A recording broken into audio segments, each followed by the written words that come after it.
All right. Well, welcome everyone to our Kenneth Roemer Lecture on World Affairs. My name is Denise Battles, for those of you whom I've not met, and I'm very privileged to serve as SUNY Geneseo's president. I'd like to start by offering a land acknowledgement, which is designed as an expression of gratitude and appreciation to those whose historic territory we reside on. In particular, Geneseo resides on the homeland of the Seneca Nation of Indians and Tonawanda Seneca Nation. This acknowledgement is intended as a respectful recognition of a painful history and is particularly important in light of our educational mission and our community commitment to diversity, equity, and inclusion. Every year, we come together to honor the life of Kenneth Roemer, for whom this lecture series is dedicated. His longstanding interest in global issues inspired his brother, the late Spencer J. Roemer, who was an emeritus director of admissions at Geneseo and member of the Geneseo Foundation Board of Directors, to endow this event. A longtime supporter of the college, Spencer Roemer, who we also recognize and honor this afternoon, left a legacy that each year brings some of the world's leading foreign affairs experts, academics, and authors to the Geneseo campus. They include people like Georgina T. Wood, the first woman to serve as Chief Justice of the Supreme Court of Ghana; Vincent Ferraro, the Ruth Lawson Professor of International Politics at Mount Holyoke College; Cameron Munter, a former U.S. ambassador to Pakistan; Nazreen Gross, an authority on human rights in Afghanistan; and Manuela Peak, Professor of International Relations at Universidad San Francisco de Quito in Ecuador, and Lowenstein Fellow in the Departments of Sexuality, Women's and Gender Studies, and Political Science at Amherst College in the U.S. This afternoon, we will add one more to this select group. Please join me in welcoming my colleague, Dr. Justin Barron, who is professor and chair of our Department of History, to introduce this year's Kenneth Roemer Lecture speaker. Justin.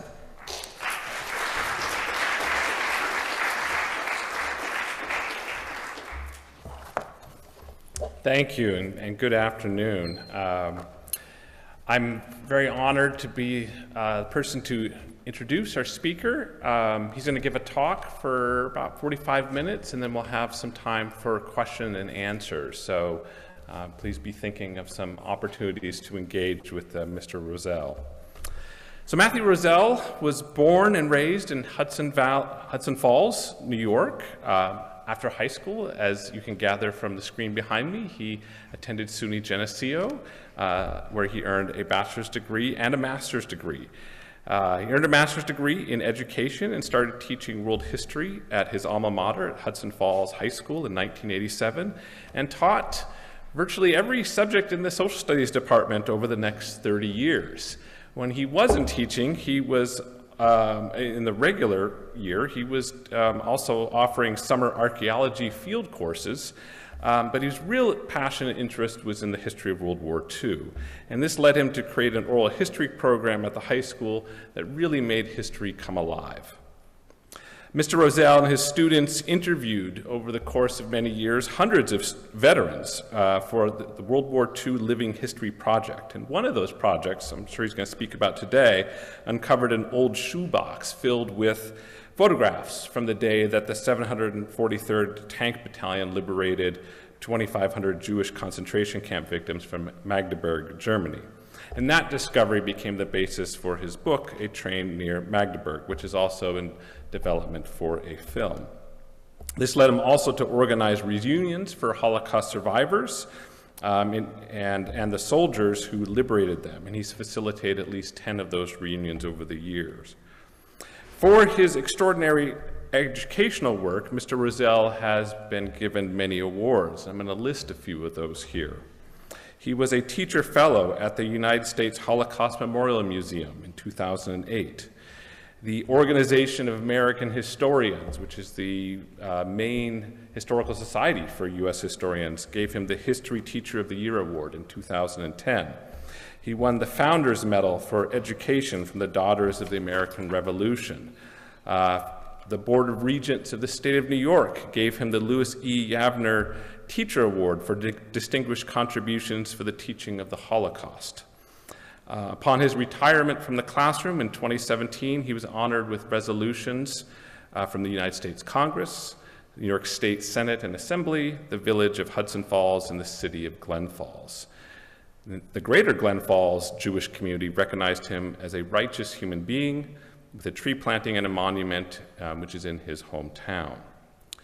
Since his retirement, he's devoted his time to editing a series of oral history books on World War II called The Things Our Fathers Say, and he's already published 7 of those with a few more on the way.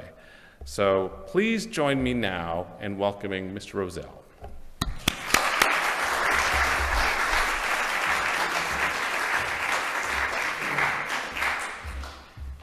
Thank you, Doctor. Thank you, President Battles, and thank you all for coming today. This is a great honor to be here at my alma mater, and I want to thank, first and foremost, my lovely wife, Laura, who's in the front row. We actually married at St. Mary's Church in 1989. She was a Long Island girl. I was from upstate New York, and we met here at SUNY Geneseo. And we did graduate in '83. My wife, who's always had a really good head on her shoulders, 2 days after we graduated, found a real teaching job in a real school district. And I had to go back for my education classes because I wasn't as serious as she was. I took a lot of history classes when I was here, though. And now I look back and I see that schedule full of history classes but no real clear direction as almost a blessing for becoming what I eventually became, and that was a history teacher. So I went back for my education degree after I actually graduated. And when I did my student teaching, I did my practicum at Geneseo High School under the tutelage of world history teacher Myra Herlihy, and her husband John was one of my supervising professors when I did my student teaching. And I give that couple a great deal of credit for putting me on the path to, the successful 30-year career that I did have in the classroom. And I also want to mention Dr. Wayne Mahood, who was a legend in the education department. He was a pioneer in social studies education. He was a Civil War historian. I credit him for putting me on the right track too, because I really needed some direction. When I came to Geneseo in 1979, my mother and I came out in May. We looked at the place. She needed a place to put me, a family friend. One of her best friend's daughters was graduating that May. I think she kind of combined the trip to come out. So I started here that September, and it was rough my first semester. I almost dropped out, but I didn't. I came back and I started to thrive in my second semester here. I was in a triple with some other students who weren't the best students, let's put it that way. That first semester, I was probably in the same category, to be honest with you. But when I came back, I started to find my footing. I had some great professors here in the history department and other departments, and I really had a great time. And I became part of the community. I was a chef at the Big Tree Inn for 7 years. I started out as a dishwasher, and Fred Robinson, the owner, I remember sitting down with him my first day on the job. And I have a lot of Big Tree friends who are here in the audience, by the way, co-workers. The boss sat down at the table with a lowly student, and I didn't know what to say to the guy. We had meals. He would feed us before the shift started. And I was making small talk, and I said, "So I guess you own the place, huh?" And Fred just, I don't even think he looked at me. He just said, "I don't know if I own it or it owns me." And that was the way he was. And he taught me a lot in the kitchen. And I almost went that direction. But no, I had to do something with my history degree. And I got my education degree. My dad taught world history in Glens Falls High, which is across the river. We lived in Hudson Falls. And when I left town in '79, he asked me what my plans were. I wasn't sure. But I told him, I don't know, Dad, but I'm leaving Hudson Falls, and I don't think I'm coming back. So there. I think I broke his heart. But 7 years later, I had my degrees, and I was back living in his garage, and I was driving his hand-me-down car up to my old high school on the opposite side of the desk. So I did talk to some students, and I see a lot of you guys are in the audience. Thanks for coming back. I hope I don't repeat myself too much. I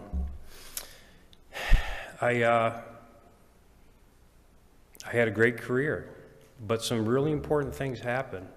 And, you know, I'd like to talk to education students or people who are thinking about going into teaching, or my fellow teachers, my colleagues, my, you know, professors, because this is what it's all about. And the things that happened to me in the classroom, I really can't explain the story I'm about to tell you, but it's had a pretty profound impact on, I don't want to be melodramatic, but thousands of lives all over the world.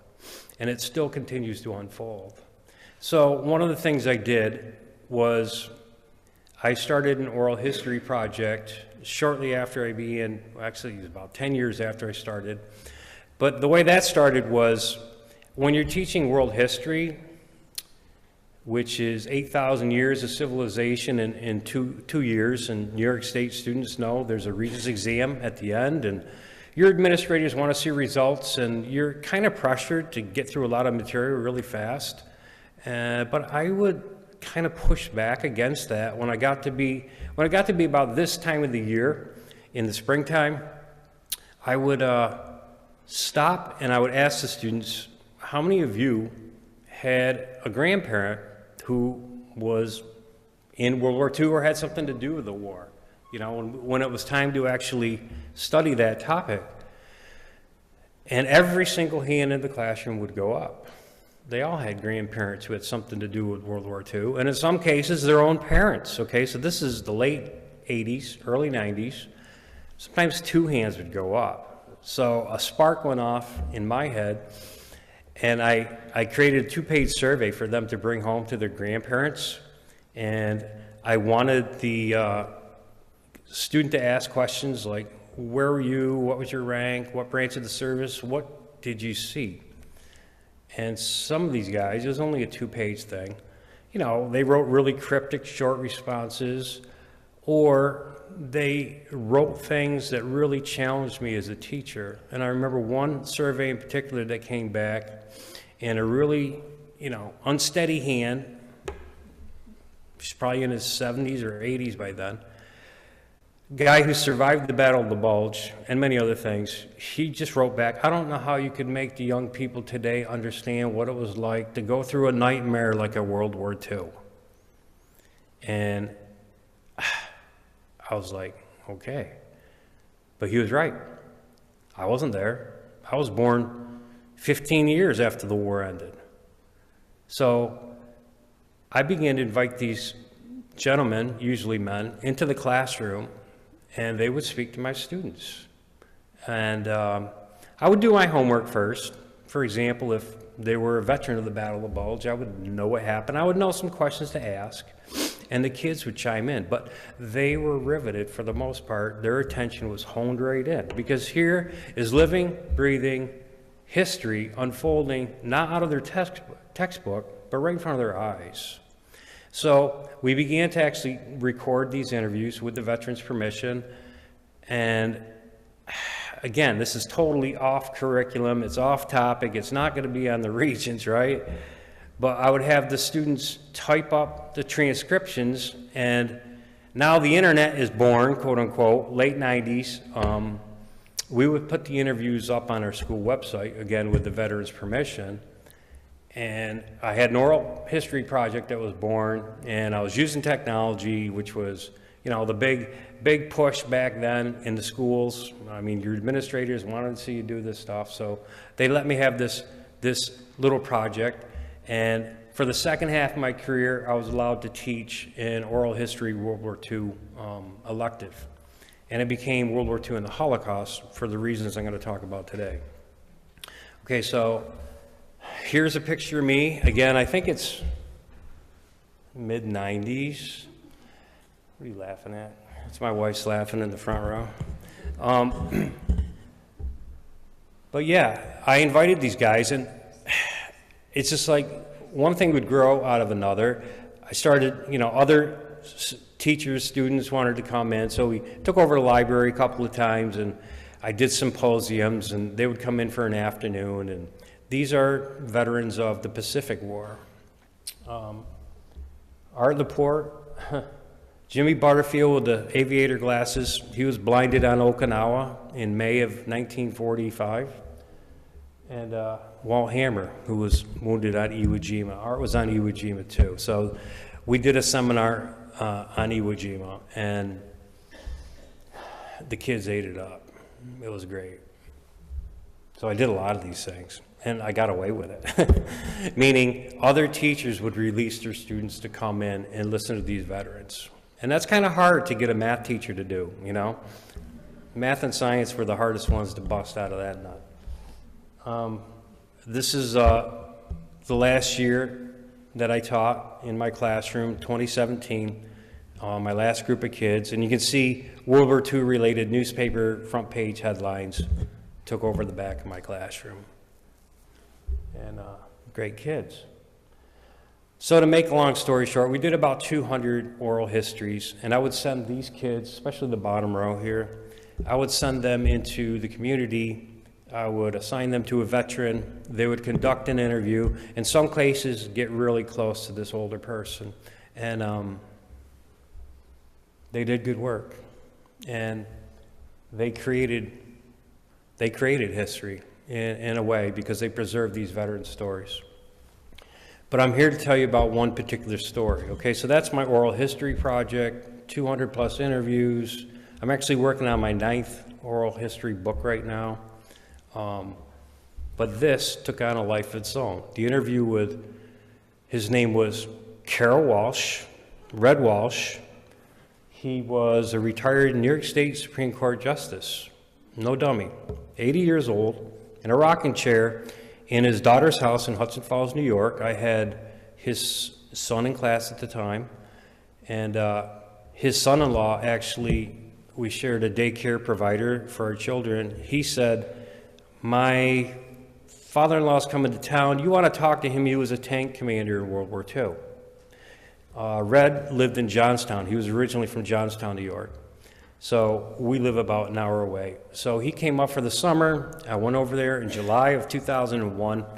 He told me, we had a great conversation for 2 hours, and he's rocking away. He's laughing like crazy. We recorded the interview, and right at the end of the interview, just as I was about to conclude it, turn the camera off, his daughter said, Dad, did you tell Mr. Rozell about that train?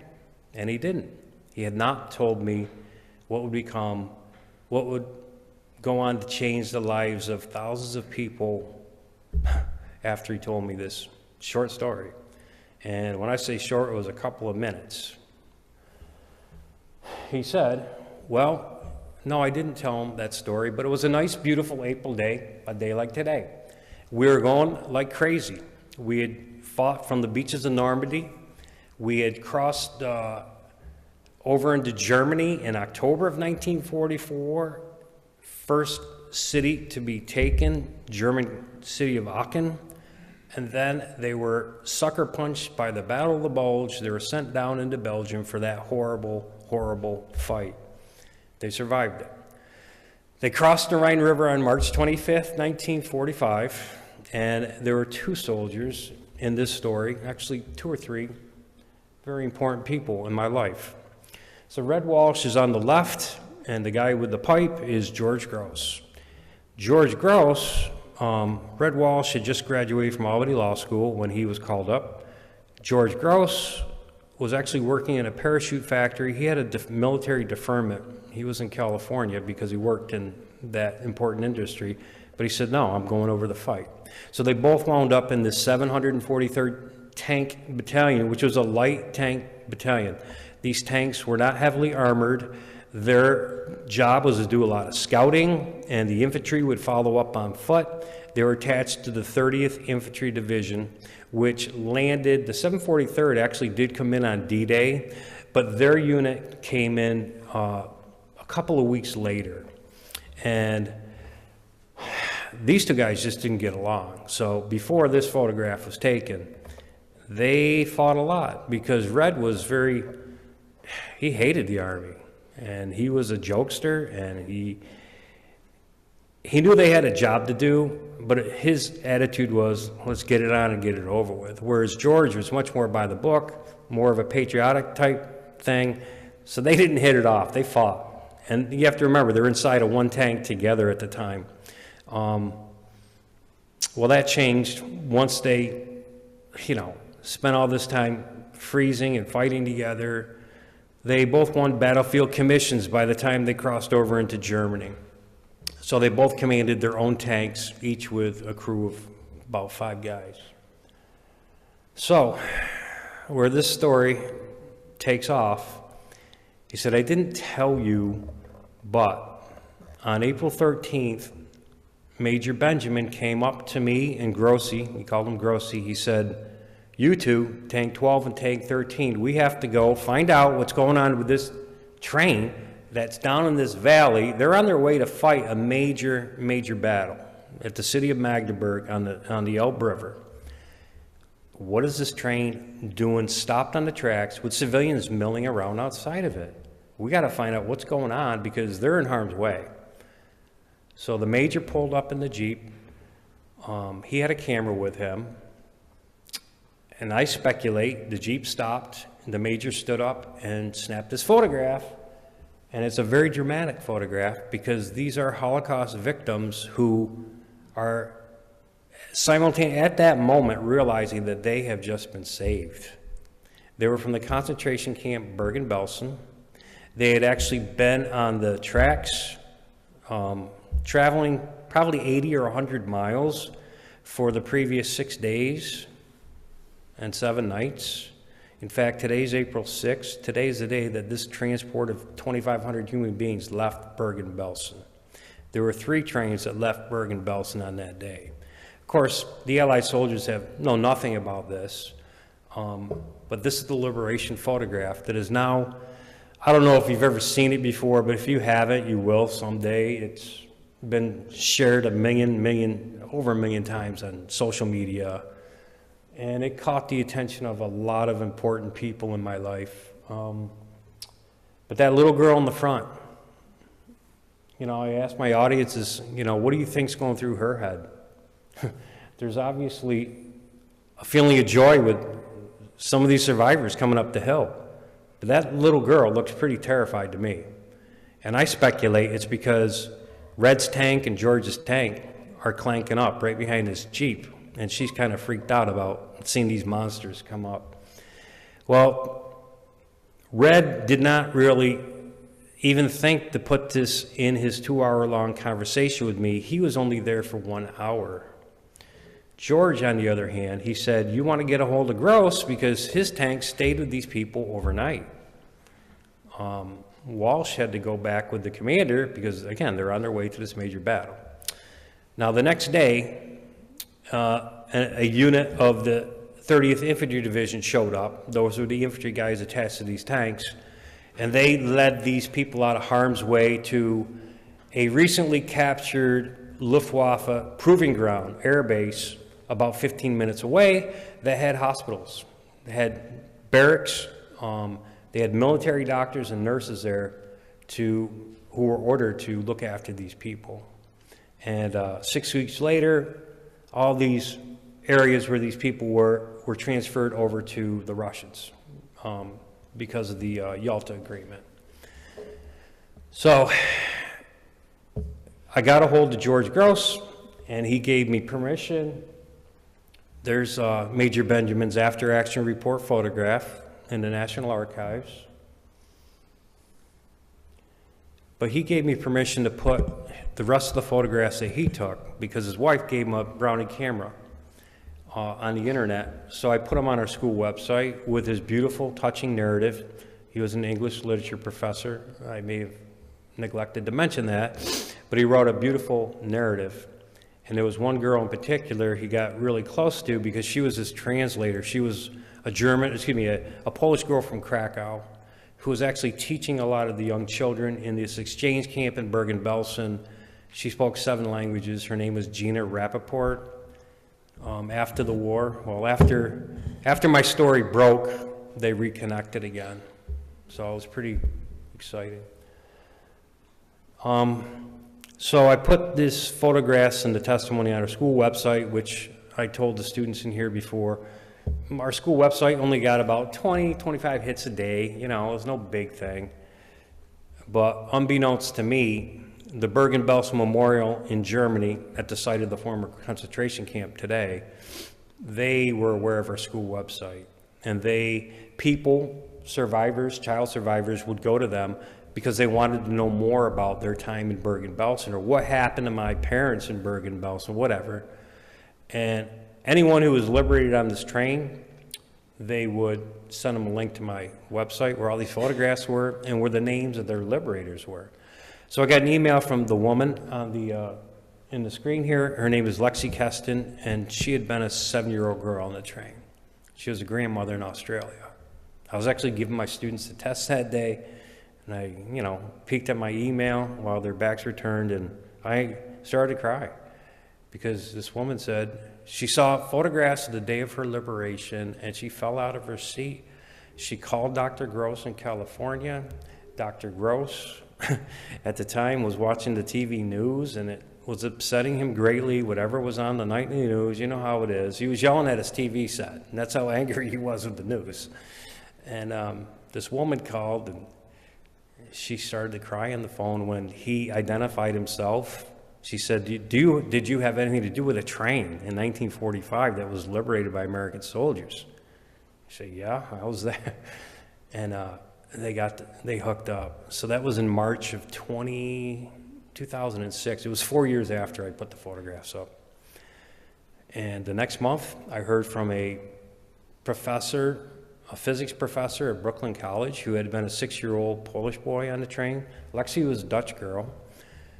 I heard from a 5-year-old, former 5-year-old doctor in London who had been a Hungarian boy on the train. And I heard from a retired airline executive who had been a German Jew. We remembered Kristallnacht. We remembered the night of broken glass. The family escaped to the Netherlands, where most of the Jews in hiding in the Netherlands were eventually caught, found out. And within the space of literally a couple of months, I heard from these other people. It's like, why now? Who knows? But I got this idea in my head, I'm going to do a reunion. I'm going to invite these guys to Hudson Falls High School when Red Walsh is in town. I mean, one lives in New Jersey, one lives in New York City. Come on. Lexi couldn't come, but the doctor from London came. So the three of them got together. They spoke at the high school in 2007, and they got to meet him again. And you know what he said to him? He said, long time no see. Long time no see. But he was just floored with what these people had done with their lives. Not that he was a slacker in his life. But here I am. I'm a history teacher, and we did this great thing, and it was in front of the student body. So the kids got to witness his testimony. And the really wild part, there's a lot of wild parts to this story. And the story's not over, by the way. Within the last month, I've heard from 2 more people who had been children on this train. Within the last month here. I had a friend who worked at the Associated Press. He came up and he did a story, and he kind of warned the school secretaries that they might be getting some phone calls if this story took off, and it did. It went viral before being viral was a thing. The next morning, it was pouring rain. We said goodbye to the folks, and it was a Saturday morning now. I went to buy a new computer. So I went to the local Staples, and the pushy salesman was trying to get me to buy a brand new monitor, which I didn't need. So he turned the monitor on, and this was what was on the screen. That's my classroom. So we were the lead story on Yahoo News, back when Yahoo News was a thing. Almost pre-Google, not quite, but I was like, oh my goodness. We heard from 60 more survivors that weekend. The school service shut down because so many people all over the world were trying to download the photographs. And these survivors came from all over the world. This news story went everywhere. I also heard from Frank Towers, who was a liberating soldier, and Frank was the guy who took these people out of harm's way, and he got them to that German military base and hospital. And Frank was an administrator at the University of Florida at Gainesville, retired now, so he had some time on his hands. He made it his mission to track down as many of these people as he could. So between me, a woman who was the daughter of a survivor in Israel, and Frank, over the next X amount of years, we found 275 people. And it got me thinking about doing a book on the topic. We did 3 reunions at our high school. 2007 was the first. 2009, ABC World News came up and named us their Persons of the Week. A teacher, a high school teacher, was their Person of the Week. It was pretty incredible to see that. And we actually got to watch that story. They came up from New York. It was a 3-day reunion at our high school, again in front of students. And the student body was so good and so loving. And we got to watch the story at our final banquet that Friday night. We wound up having 11 other reunions. Frank was also the head of the 30th Infantry Division Veterans of World War II group. So he would invite the survivors. Every year they'd have an annual reunion, usually down south. And I was invited to all of them. They made me an honorary member. We did one reunion in Israel, and it was attended by at least 55 child survivors who wanted to meet Frank. And they paid for him to go to Israel and stay for 2 weeks. He met the Israeli IDF chief of staff. He was definitely treated like a king over there. And I wrote the book. I knew I had to tell the story. So I actually published this my last year of teaching. I did bring some copies if anybody's interested over there, but that's my reason for being here is not to sell books, it's to tell you this story. But I brought them in case you're interested. And I've been working with the director for several years now on the PBS documentary. We got the green light from PBS, but we're still working on some of the funding because they don't pay for you to do it. We've raised about $100K. It's a donor-funded model with a 503c. So I'm actually going to Germany next week, actually Saturday, right? I'll be at Bergen-Belsen on Monday. I've been there. I was there in 2013, which I'm going to show you in some of the slides. But I'll be at the actual liberation site on the anniversary of the liberation, which is kind of cool because I've never been there. So, academically speaking, some of the things I had to think about in the book.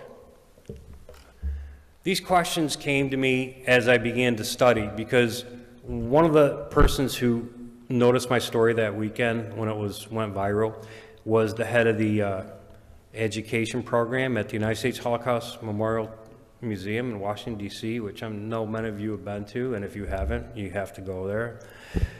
The Teacher Fellow program was set up to help educators learn how to teach this vast subject called the Holocaust, specifically helping to educate not just students, but other educators. So you're almost an educator of an educator. And I learned a lot when I was in that program, and they were really excited to find these photographs for their collection. How many people were murdered in the Holocaust? Well, the standard answer you get is 6 million. But what does 6 million look like, right? 6 million Jews, by the way. About another 11 million total. Who's responsible for this crime? The biggest crime in the history of the world. How do you kill 6 million people? Did Hitler pull the trigger? I don't think he pulled the trigger on one person in his life, outside of his combat experience in First World War, nobody corporal. But how were the people on this train a snapshot of what happened during the Holocaust?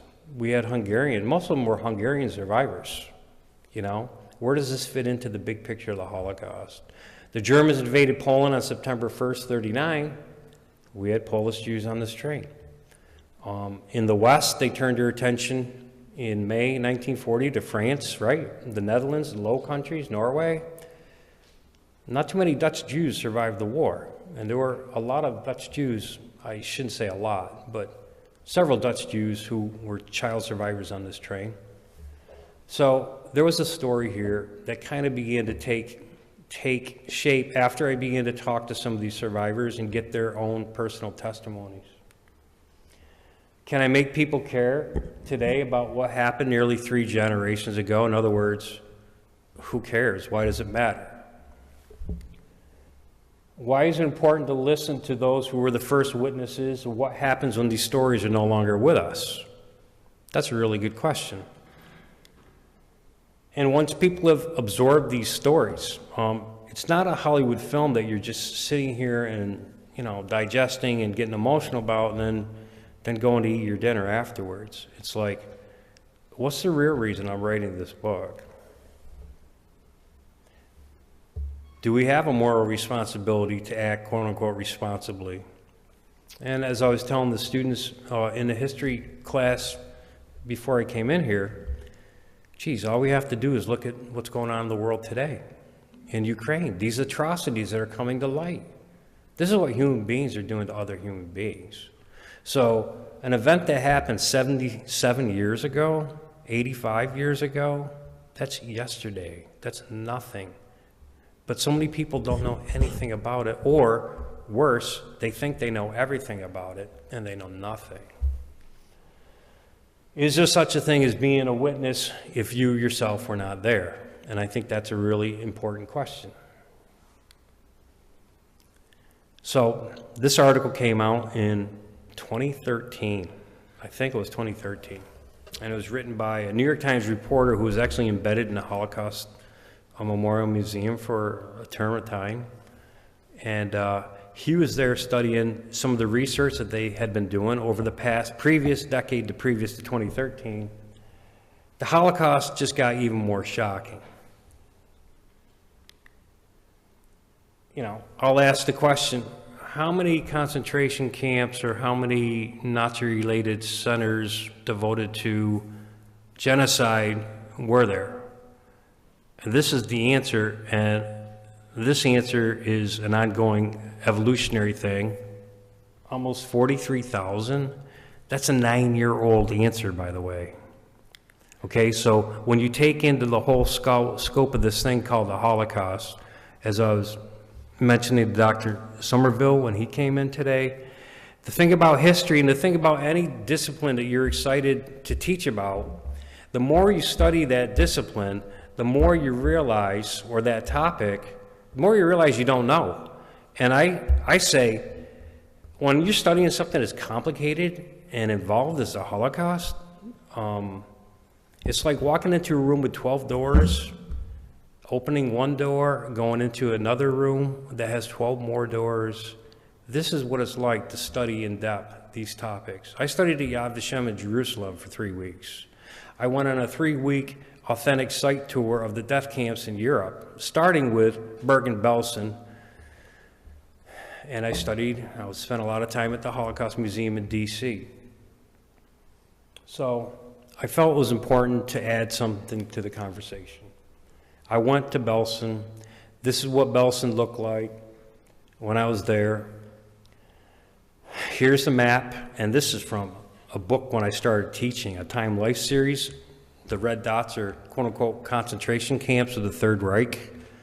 I had my students count them once. There's about 300 dots. And the larger the dot, the more people were murdered there. And of course, your major quote-unquote extermination centers were in the east, Auschwitz, etc. That's why the dots are bigger there. But Bergen-Belsen I circled because you can also see it was quite large. By the time the Americans came and liberate the train on the 13th, this is what the Allied picture was on April 18th, actually. Bergen-Belsen was liberated by the British armored on the 15th. The Soviet Red Army was closing in on the other direction. So when the British liberated Belsen, this is a monument survivors put up about 20 years later, 1965. This is what Belsen looks like today. When I toured it, this is a model of the camp with German historian here at Bergen-Belsen. Those are my fellow teachers. The model of the camp that doesn't exist. This is actually individual grave sites because it became a displaced persons camp after the war because, as you may know from your studies, a lot of countries didn't want these Jews after the war. They didn't want them before the war. That's why they were stuck in Europe. And some of my survivor friends who had been in Bergen-Belsen as prisoners wound up back in Bergen-Belsen as displaced persons, and this is where some of them died afterwards. One of my little girls, she was 11 at the liberation time. She's still alive. She lives in Toronto. She was in Bergen-Belsen until 1950, trying to get out of the country. Trying to get to a country, I should say. So if you go there today, it's a very peaceful, serene place. And that's our group walking through the beautiful Bergen-Belsen concentration camp. Why is it beautiful? It was a contradiction, really. This is what it looked like when the British soldiers walked in. And I don't show these, I use these pictures very judiciously in the classroom. I think you really need to with young people, so I don't dwell on these photographs. But this is what happened. And this is what the British soldiers, young men, 18, 19, 20 years old, walked into without a clue on April 15th. 800 people died the day the camp gates were thrown open, by the Germans themselves, by the way. They surrendered the camp, but there's nothing there today. This may be the exchange camp that I was telling you about. Again, a beautiful stroll. Well, let's bring it back to 1945, the springtime. That's what the British soldiers found themselves with. I'm walking through the woods here where there was a barracks complex. That's like a slit trench latrine.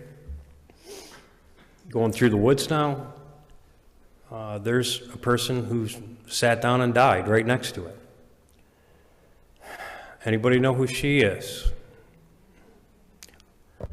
Her name's Margot. That's her sister Ann. They died here. That's a marker where their bodies most definitely are not. Nobody knows where these two poor girls are. They died about 3 weeks of starvation, typhus before liberation. The Frank sisters and the mother and the father, they'd been deported from Holland to Auschwitz, but they wound up back, the women wound up back here in Belsen for the horrible winter of 1944-45, where they got sick and they died. And they're buried in one of these. And this says, "Here lies 800 dead." Because that's what, you see these pictures, you may have seen them before, it's most likely Bergen-Belsen. If you see a man in a bulldozer, he's pushing them to the bodies, that's Bergen-Belsen. Mass graves everywhere, 1,000 dead. Typhus killed a lot. This Hungarian artist was actually liberated on the train. Is a typhus victim. It's lice-borne disease. Carried a lot of people away. The reason Belsen is so pretty today is because the British burned it in May of 45 to stop the spread of typhus. So there's nothing there except their memorial. And I'm going to see this guy next week. His name is Bernd Horstman. He actually came over to our high school for the symposium in 2009 with survivors. A lot of them knew him because he's the custodian of the Book of Names at Bergen-Belsen. His job, a German historian, is to reconstruct the records of every human being who went through Bergen-Belsen. And so far, he's compiled a book of about 50,000 names, which has been published, but there are 120,000 people who went through Bergen-Belsen. Not all of them died there, but his job is to reconstruct it. I'll see him next week. So the little dot, little blue dot, is where the American train was liberated. The destination camp was a camp called Theresienstadt in Czechoslovakia. This is the map from the Bergen-Belsen Memorial. It shows the route of these. There were 3 transports that left. The first one left on today's date in 1945. That was the lucky one. That was liberated on the 13th by the Americans. The second train actually made it to Theresienstadt, and the third train was liberated by the Russians across the Elbe River 2 weeks later. And this is part of the story that's in the book. Why the evacuation transports and why Theresienstadt? It was actually Himmler's idea. It was the end of the war. Everyone sees the handwriting on the wall. Hitler saw it too, but he wanted to take the Germans down with him. But Himmler's looking for a way out, and these people were called exchange Jews. They had certificates or papers that were indicated that they were of some value to a foreign country. So they were going to be used as bargaining chips. But by the time the next week unfolded, things just fell apart. Totally fell apart. And Steve Barry, he saw the article, and he actually got together with Judge Walsh down in Florida. Very emotional gathering. He wrote this letter to Walsh, in which he thanked him for being his liberator. And Walsh wrote him back. This is his handwriting. This letter is now in the Holocaust Memorial Museum, by the way. I told them about it, and the director herself said, I got to have that letter. And in the letter, Walsh states, thank you for that most unusual, interesting, and clever card that you sent. Steve would send cards to all the liberators. He was a funny guy, too. And they were funny cards, like birthday cards or Easter cards or whatever. I shall keep it with my memoirs and see to it that it's passed down to my descendants. And he says, I have some comments, and I'll just summarize it. He says, you are always thanking us, calling us your saviors, your liberators. He said, no, we were just doing our job as American soldiers. What I want to express here is the fact that the world didn't do anything. When you needed us, the world turned their back. So I was just doing my job. I was doing what the world should have done from the outset. And that was a pretty profound statement, but that was not an uncommon reaction from a lot of our American GIs who encountered this trauma. So at our high school, this is Frank Towers. He was the soldier tasked with bringing the survivors out of harm's way, and that's Ariella Rojic. She's my 11-year-old girl. She was actually born the same year my mom was. So she's like almost a surrogate mom. But she actually sees herself in one of the photographs. And she was 5 years in Bergen-Belsen after the liberation. Frank went to Israel, 500 people in this huge university auditorium. Imagine sitting in a room and there's a guy on the stage talking, and he's the reason for your existence. Because that's what it felt like for a lot of these survivors and their families. So it was quite emotional.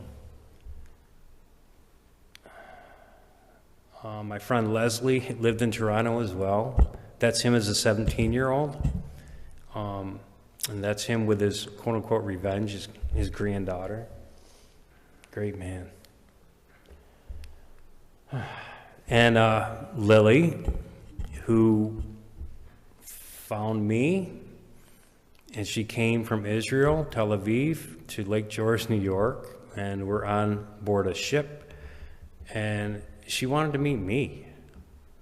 She was okay with meeting her liberators. In fact, she did. She met Frank and stuff.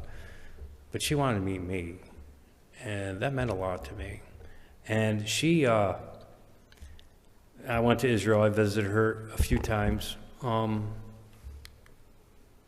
She was an orphan. She was 4 years old. Her mother died in Belsen. Her father was killed in I think, Warsaw. She was Polish. But she didn't look Jewish, this little girl. But the thing she remembered about Belsen, and as a 4-year-old, what do you remember, right? She remembered the women in the camp, after her mother died, cutting her hair because it was full of lice. That's what she remembered. And she was taken by another woman under, the women of the camp took care of her. And she wound up in Israel on in an orphanage. But she had a wonderful adoptive mother and father, and she grew up very happy. And she was a Tai Chi master with a sword and everything. And she was a dancer. She was just an incredible human being. And to have something to do with her life was very moving for me. So, I mean, you get to the point where, you know, I'm going to wrap this up here, but I'm sitting in my classroom. You get to the point where it's 4 years have gone by. I haven't heard from any more soldiers because it came to the point where people were finding me. I wasn't finding them. And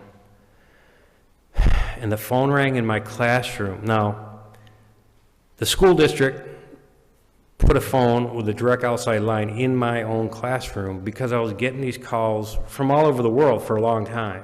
But the phone stopped ringing, and you know, I'd be calling up my banker from the classroom on breaks and stuff. But they left the phone in the room, but it rang. I think I had a study hall, and it was this guy, and he said, "Matt Rozell, God bless you, God bless you. I've been trying to find you forever." His name is Walter Gantz.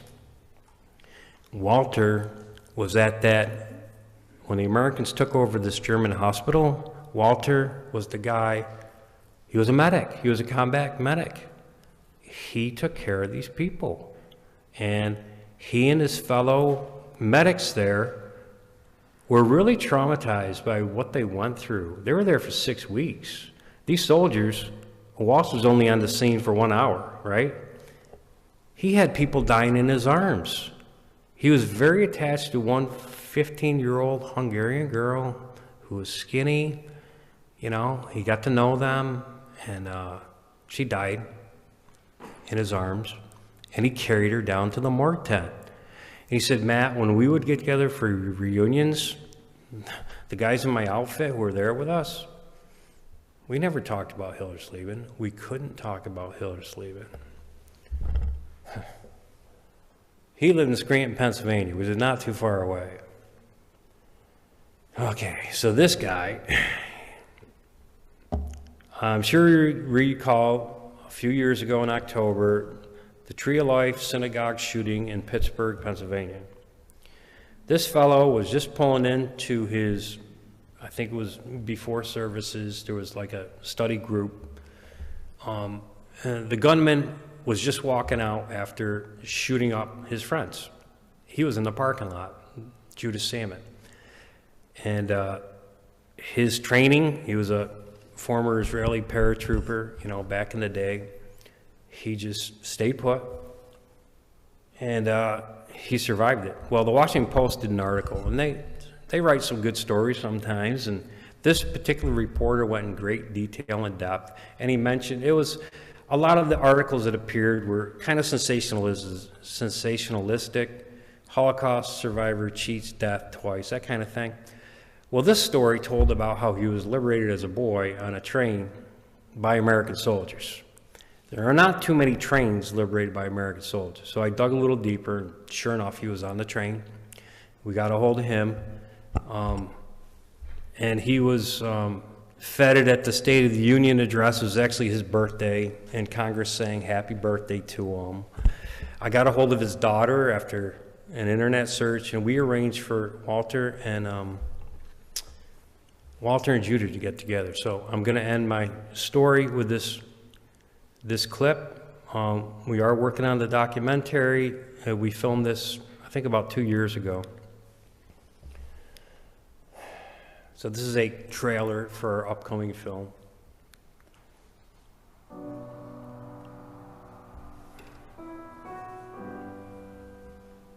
A long time ago, over 70 years. It's a lifetime.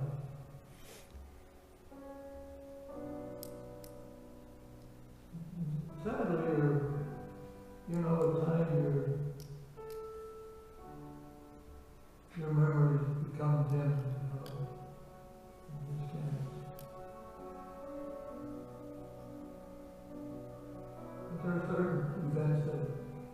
that will stay with a person all their lifetime.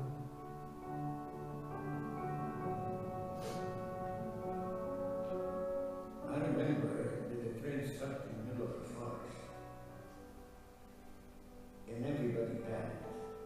Everybody felt that this place was going to come and kill us all. And sure enough, we hear a run of a tank, and then the tank opened, and a soldier popped out, and my father yelled Americans. The response to seeing that star on the green painted tank and Jeep is one of unbridled joy for those survivors who were not too young to understand what it meant. It meant liberation. It meant that they were now safe.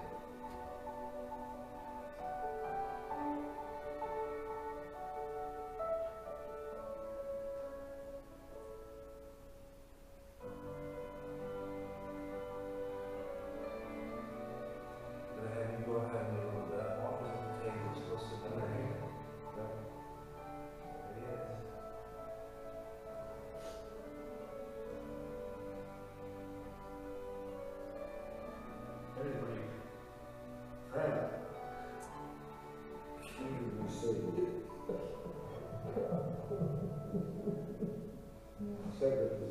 I never dreamt that this would happen someday. Happy, thanks to, But life thanks is... to a couple of great gentlemen.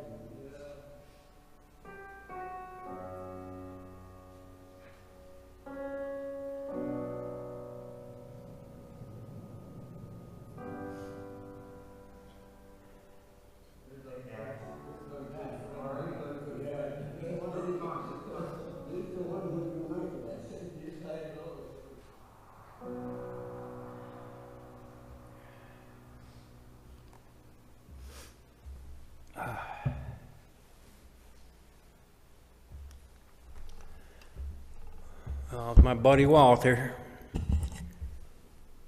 he died in November that year. We did this in April. And a week after, we went down to film that at the hotel in Scranton. I heard from another survivor in Brooklyn, and I was doing a talk similar to this in New Jersey at a community college, and that guy came up. So he got to hook up with another person here, and it was just great.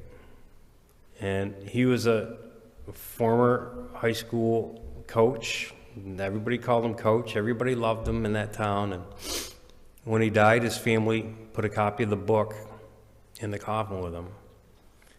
I found that out. Well, they told me afterwards. And, he said, "Matt, I've read your book 10 times. And he wasn't doing it, he said, because I'm in the book, because he is. He's like chapter 14. He said, I wanted to learn more about what happened. I wanted to see where this thing that shaped my life, how did it happen? Where do I fit into the big picture? So really, when I did write the book, I was writing it for the soldiers and for the survivors, because they had this trauma inflicted upon them, but then they saw the goodness of humanity in the form of these American soldiers and this medic. So yeah, it's been a pretty emotional trip. I'm going back next month. We finally got permission, the green light. And I'm really excited because I'm going to meet German school kids where the train actually was liberated. The site is right behind their high school. They never knew anything about it. Their teachers didn't tell them about it. Actually, one teacher did, and that's how they started their own little project there. And they helped get a memorial place at the liberation site. So I'm really excited to meet these German school kids because it's almost like coming full circle in a way. This started out as an educational history project with high school kids, and it's gone it's hard to really put your finger on. That's what I'm trying to do in the book, is make sense of everything. But it just keeps unfolding, which is a beautiful thing. Yeah, so when we were collecting these oral histories, I said, look, kids, I got to do something. I can't just throw these in my filing cabinet. They're all archived at the New York State Military Museum in Saratoga Springs, New York. But I also did these books thematically. And yeah, that's where we're at today. But yeah, it's been an incredible journey from, you know, my first Saturday night at the bottom of the Rathskeller drinking beer near Ontario Hall, which is my dormitory, to where I'm at today, you know, and kind of cementing this story in the history, contextualizing it with this thing called the Holocaust. And, you know, why keep talking about it? You know, why another Holocaust documentary? Aren't there enough, quote unquote? Well, I beg to differ, because unfortunately, from the satellite images we see on the streets outside of Kiev right now, or Kyiv, it's still happening. You know, human beings are capable of horrible, horrible things, but they're also capable of great acts of humanity and kindness, and that's kind of what I try to bring together with this story. So at that point, I'd just like to say thank you, and I'm sure you might have a couple of questions which I can try to answer. So thank you.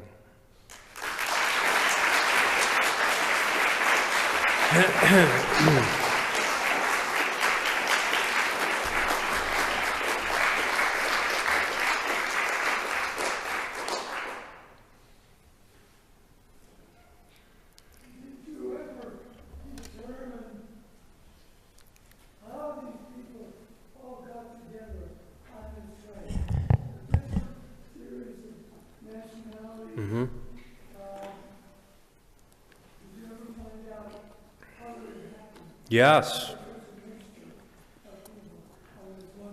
Yes. How did all these different nationalities from all over Europe, these persecuted Jews, wind up on this one train? For example, 6-year-old Polish boys, 13-year-old German boys and girls, and the Hungarian families that were on this train. The answer to the question is, the last ones, they arrived at various states in the history of Bergen-Belsen. I think the earliest ones arrived in 43, when Hungary was invaded by the Germans in 44 in March. 43,000 Jews perished between May and July. 43,000 in Auschwitz.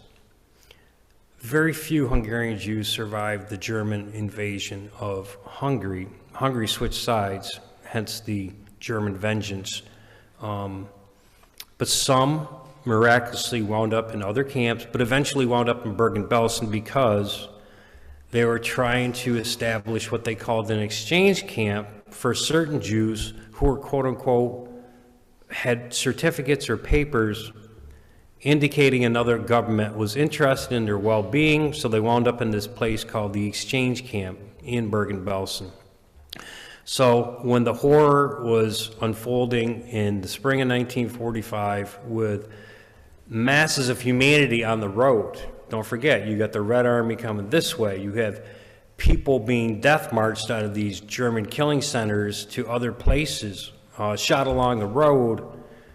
A lot of these people were being transported to Bergen-Belsen because that seemed to be the farthest out of the way of the Allied Army's path. And they didn't exactly know what to do with them. But the exchange Jews had a quote-unquote value, and they wound up on these 3 transports on Himmler's orders.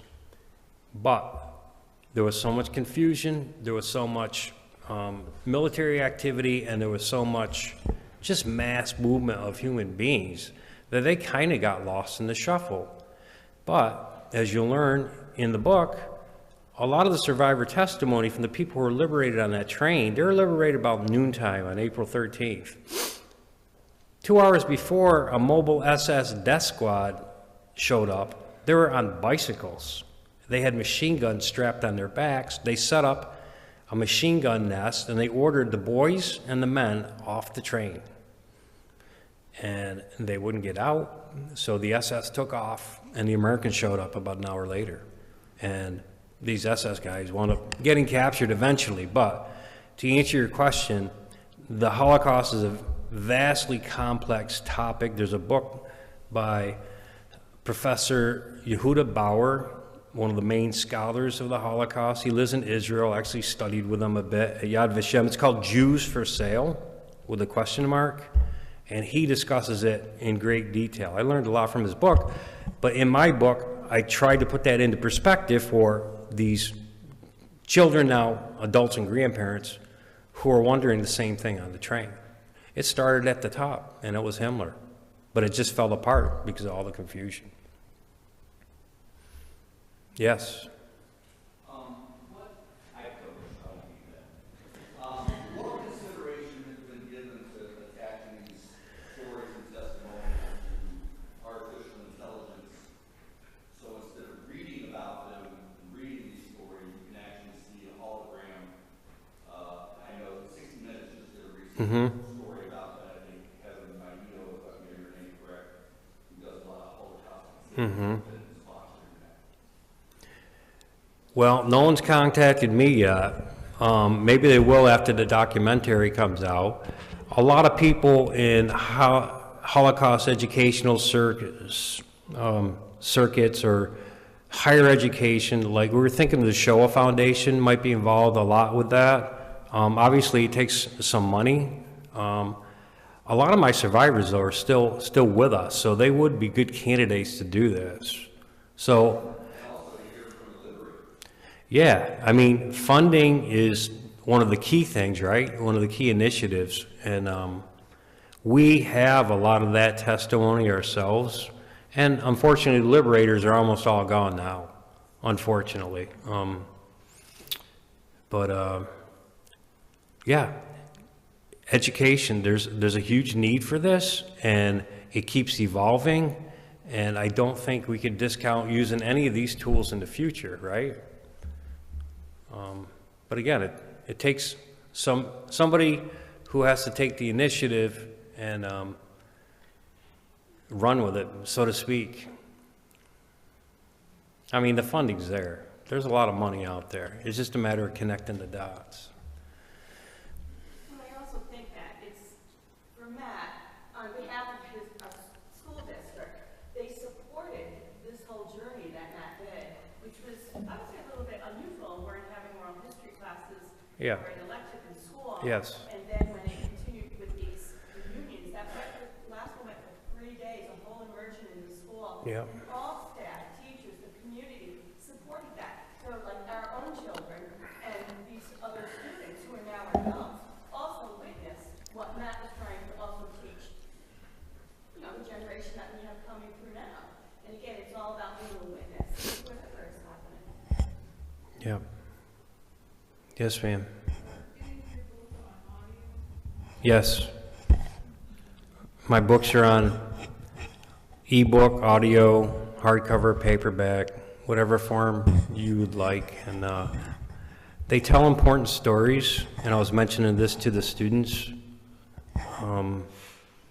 Because in many cases, the children of these soldiers who went off to war, and nurses, my aunt was a nurse, she's in volume 4 in Italy, they didn't know their own parents' stories. I mean, if you read some of the reviews for these books, a lot of them are from the second generation who grew up in a household where there was love, or maybe there wasn't love, but there was screaming at night, there was traumatic days in the calendar when you didn't disturb dad on this day, and they never knew anything about their father's own personal journey and story. But when they read these books, these guys, in many cases, they're bearing their souls for the first time in their life, in many cases to a teenager that they're not even related to, who has shown an interest in this story. And some of them got emotional. Some would cry. I can remember one girl saying, "Mr. Rozell, what if my veteran cries?" Well, you let them cry, and then you you get on with the story. You know, if you want to skip that part, fine. Turn the camera off, fine. But let them process. So I'll get a lot of reviews, or I'll get emails, and they're pretty they're thanking me for helping to explain what went on in their household when they were growing up. Because this trauma, in many cases, it doesn't skip the second generation. It's passed down to the second generation. And, you know, there's been studies on this with Holocaust survivors and stuff.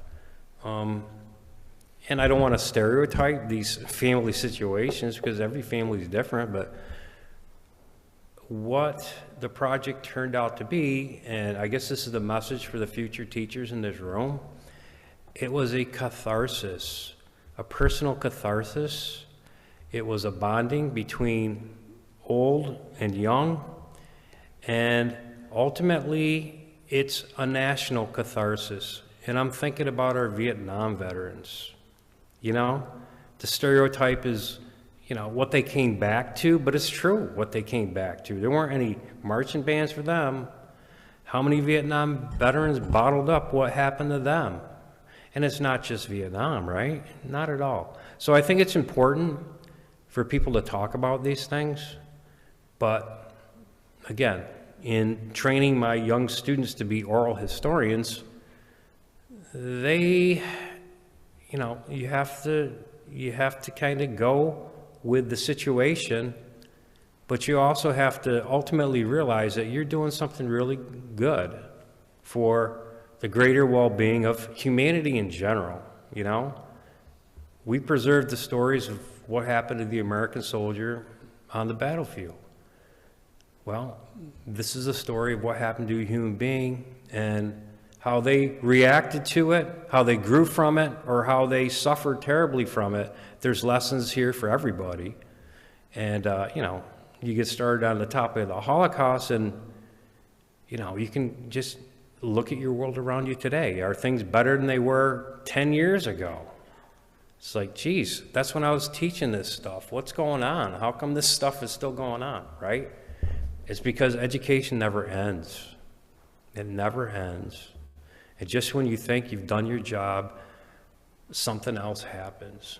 So that's the whole message I have for teachers. I've been retired for almost 5 years now, and I hate that word because I'm still teaching.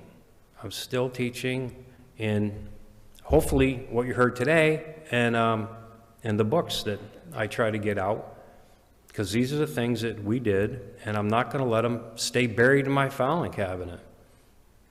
And for the most part, human beings respond to this. Hi. Normally have a loud voice. My parents were both children under the age of 10 in Nazi-occupied Holland, and they immigrated to this country and had 4 children. And one of the stories that I grew up with were stories about the American GIs, Hershey chocolate bars and gum. And I think that really shaped my own experience. It shaped my interest in the world, and I went on to study education and be a social studies history teacher. And it's an honor to be here today because I'm the current Dean of Education here at SUNY Geneseo. So I'm just honored to be here and listen to what you've shared, but also to recognize you as an alum and as a teacher.